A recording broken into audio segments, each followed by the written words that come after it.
Hi guys, Joe Nelson PMP here, and how do I run my stand-ups? Well, as a Scrum Master, here is what I go through. Stand-ups are actually stand-ups. We stand up. That discourages people from being distracted, looking at other things, and encourages people to come prepared and only have 15 minutes. Same day, same place, same time, when possible. Mornings are good for me, but I've done ones in the afternoon as well. Display your ticketing system, whether it be Jira or Trello or whatever has the sprint goal and things that you can document blockers and talk about the work at hand. Okay. The core team members will be there, generally 3 to 9 people in size. Then also I'll have kind of a second tier of people if they want to come, stakeholders that may want to talk about possible negotiations into the sprint if they want something done or something like that. But that's going to come afterwards.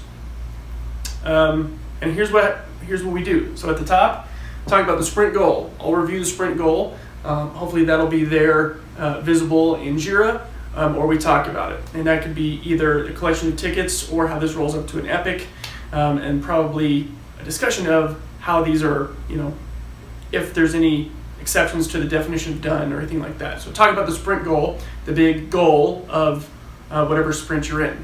Number 2, talk about blockers. So this is flipped on its head from a lot of the other advice that I've seen. The other advice I've seen says people talk about what they did yesterday and then today and then blockers. I don't think so. I think blockers are the most important. Those are the things that one of the reasons why we're there. Actually, to me, the biggest reason why we have a stand-up is to surface blockers so that I can unblock them and any other impediments as a Scrum Master.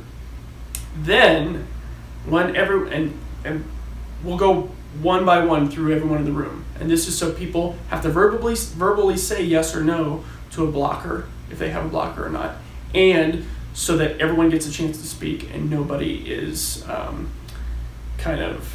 overriding the conversation, right? So everyone's voices are heard. And if the blocker's in the ticket, great. If the blocker's not in the ticket, then we're going to document it then in the ticket, in the user story, okay? Then 3, when the blockers are all done, then we'll go back through the room again and have people talk about what they're working on today and what they accomplished yesterday. So the collaboration items. So again, this is different. In my book, we talk about the goal, blockers, then collaboration. Okay. And then anything that doesn't fit outside of that, I will politely shut that conversation down and say you can take this into a breakout session afterwards, after party, in stand-up. Usually fills up the other kind of 15 minutes. So that's how I do it. That's what has been effective for me when I'm managing one sprint team or many scrums at a time, and even that's how I'll handle scrum of scrums as well. So for those of you who are thinking about how to scale this, that's what I would use too, the same kind of agenda. And this one takes about 3 minutes, maybe not even, just introductions and let's get down to it.